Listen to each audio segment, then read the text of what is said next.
It keeps on this. Oh, yes. You just can't touch the table, okay, because it shakes the camera. Yes. Okay. Hello, everybody. Welcome back to Board Game Buzz today. My name is Carly. And I'm Susan. And today we are going to be sharing our first thoughts on the brand new title, River Valley Glassworks from AllPlay. Good job. You did it so good.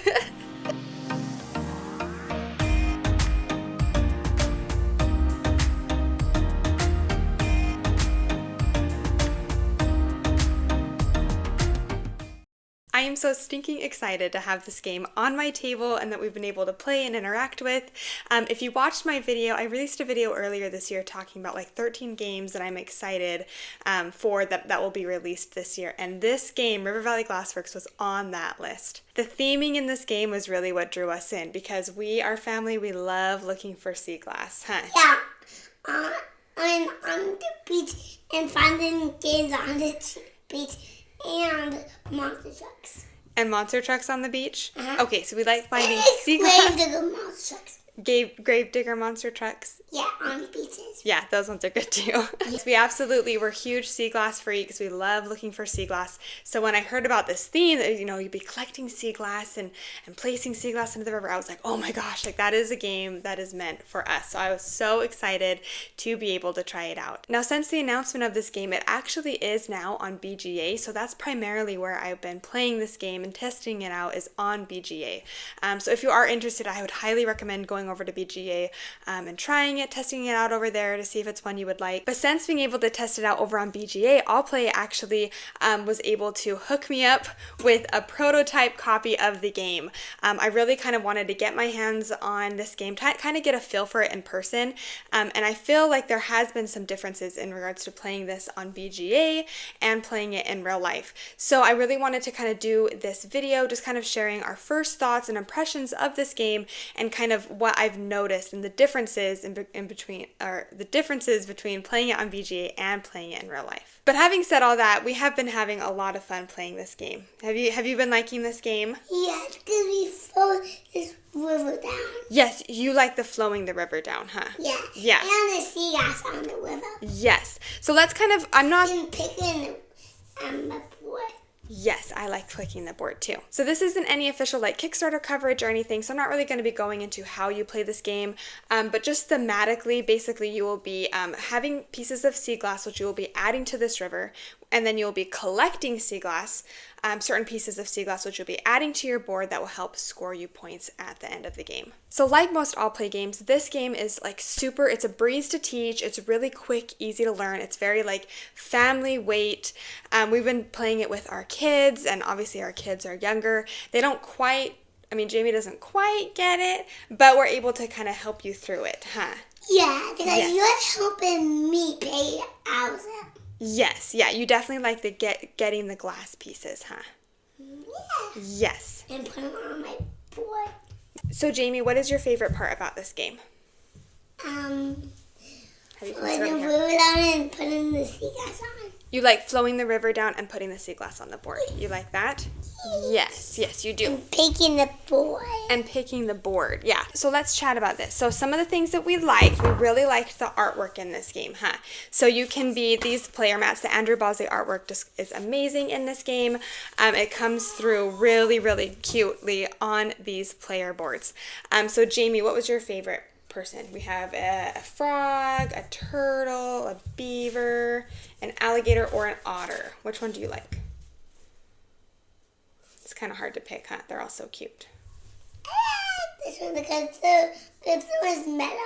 This one? You like the frogs? Because that one is metal. Okay, so you like Hoppington's Glass Smart. That one's really cute. I like this one. I like the otter. I think the otter is my favorite. Something that I really loved are the glass pieces. Now, when you play this on BGA, kind of getting into some differences, you really don't get a feel for the tactile nature of this game, and I think that's really an important part of this game, which is why I prefer it in person versus on BGA. You can kind of hear it now. Do you want to put your hand in there and shake your hand around? When you are pulling these pieces, they're all actually, they feel just really, really nice. They feel almost like upgraded pieces, but I believe in the Kickstarter campaign, they're actually, or at least from what I've been told briefly, is that they're planning on doing... turn this like this. Yes, that's a good one. They're planning on doing upgraded actual glass pieces for this game, which would make it even more amazing. But for me, even just the standard version, like just that sound, that like, oof. Sometimes I have an issue with bag sizes in games. I know like Vagrant Song was like terrible. It was just like so tiny. But this is like a nice, good bag. You don't have any problem like reaching your hand into it. Something that I was slightly worried about after playing this game on BGA was the shape of the sea glass, because on BGA when you're playing, everything is oriented like correctly. And obviously when you're playing in real life and you reach your hand in and pull it out and look at your pieces, I was worried that, because I feel like the shapes looked very similar, so I was worried that in person, in real life, it would be hard to distinguish what shape was actually what. And I have the green one. A green one, yes. But actually, I was actually really pleasantly surprised that I've not had an issue at all with distinguishing the shapes. Again, I thought I was really worried coming into this. I was like, oh, I have a feeling that might kind of screw me up personally, or be something that might be a little bit of a stumbling block, or might take me a little bit longer to kind of, okay, wait, what shape was this? Or try to figure it out. But from having played this prototype in real life, the shapes, you do. There's absolutely no problem with the shapes, and there's no problem with the colors either. I know like the first couple times I played this game, it was kind of an earlier version of the BGA version that's online, and the colors are really similar. It was kind of hard to distinguish what was what. Again, in real person, in this prototype, I've not had a problem at all distinguishing any of the colors. The gameplay is so cute. We love being able to get the tiles and put them on this board, being able to flow. I love the thematic side of flowing the river, flowing your pieces down the river, and getting that sea glass. Another thing that I think they will be actually adding to this crowdfunding project, you doing okay there? Yeah. And I think it's like an upgraded neoprene mat, and all of these river tile pieces are actually clear acrylic pieces. So as you flow your river down and you're flowing the pieces down, you actually, like, there's no breaking, because like with these tile pieces, the river does kind of break when you flow it down. But with that neoprene mat, it wouldn't, because you'd be seeing right through the acrylic pieces, and it would look like your pieces of glass are just traveling along this river, which I loved that little addition to this game. I will say, however, that sometimes it can be kind of hard to strategize around this game because of that river flowing mechanism where, the tiles, you flow the river down. Even though I do love that thematically, it can be kind of hard to strategize around because the board is constantly shifting, especially when you're playing with like that higher player count. I believe this plays up to, it's 5, plays up to 5. By the time it gets to your turn again, the board is going to look wildly different than when it was your turn. And if hypothetically you were, selecting when it's your turn and you don't have any tiles, so you want to grab some tiles from the lake, or grab some glass from the lake, by the time it's your turn to actually place that glass, the board can look wildly different. So I find it kind of hard to strategize a little bit. Water. Yes, I will get you water. There you go. You want that? Okay. I find it's kind of a hard game to strategize around. And so that was just something that I noticed. I think that's probably going to be that's like the biggest negative for me personally, is just that level of strategy.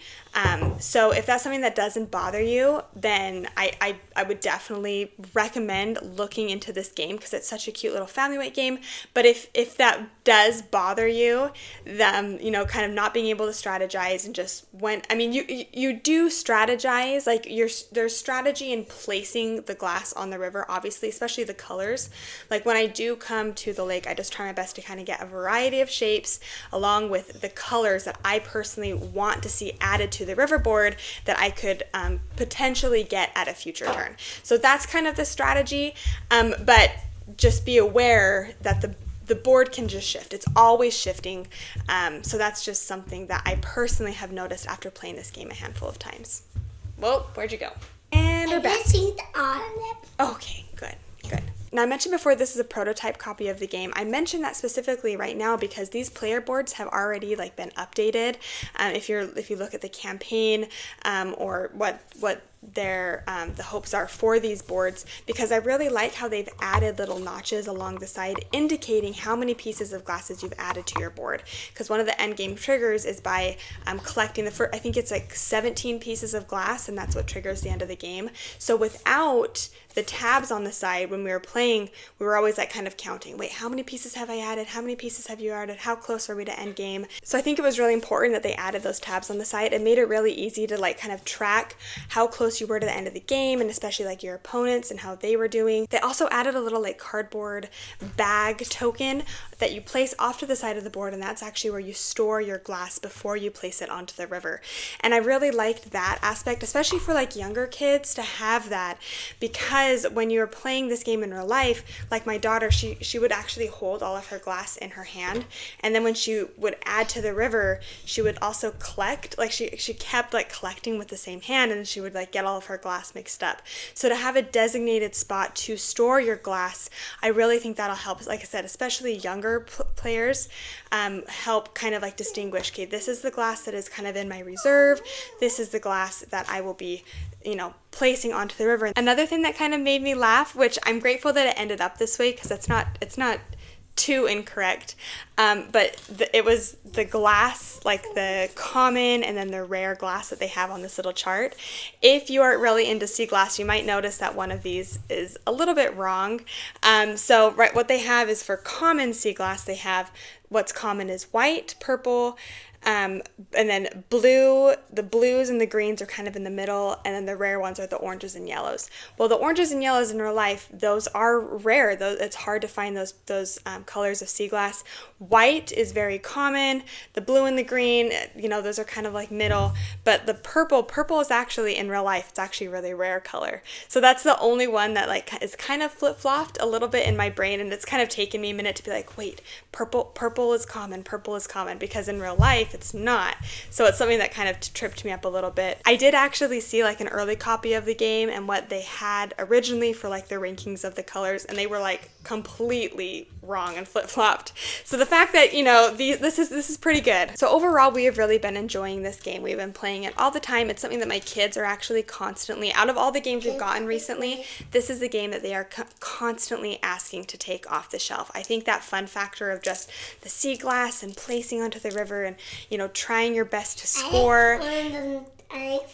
You like flowing down the river, huh? That's your favorite part. And I putting the sea glass on here, and I'm putting that out and put on here again, and putting this again. I agree. It just has that fun factor that just keeps pulling us back in for whatever reason, and games are really quick. You never feel like, oh, this is taking a long time. Maybe at that higher player count, because it could lead a little bit to analysis process. Not too bad, because you don't have a ton of options.